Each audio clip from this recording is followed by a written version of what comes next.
हुर्रियत नेता शब्बीर अहमद को लेकर जेल प्रशासन ने बयान जारी कर कहा कि सोशल मीडिया पर शब्बीर अहमद शाह की सेहत को लेकर चीजें जो आ रही हैं वो सही नहीं हैं।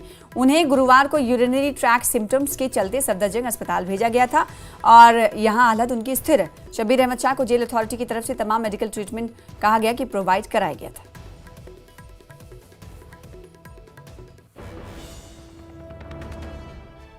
पहलगाम की बाइसरन घाटी में हमला करने वाले आतंकियों की मदद करने के आरोप में गिरफ्तार बशीर और परवेज को 10 दिनों की एनआईए रिमांड पर भेजा गया है। जम्मू की एनआईए कोर्ट ने दोनों आरोपियों के रिमांड पर भेजा है। अब इस मामले पर अगली सुनवाई 7 जुलाई को होगी। एनआईए ने रविवार को आतंकी मददगार पहलगाम निवासी परवेज अहमद और बशीर अहमद को गिरफ्तार किया था। एनआईए ने रविवार को आतंकी मददगार पहलगाम निवासी परवेज और बशीर अहमद को गिरफ्तार किया।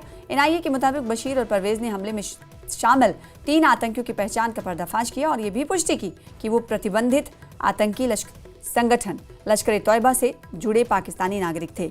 जांच के मुताबिक परवेज और बशीर ने हमले से पहले हिल पार्क में एक मौसमी ढोक में 3 हथियारबंद आतंकियों को जानबूझकर शरण दी थी।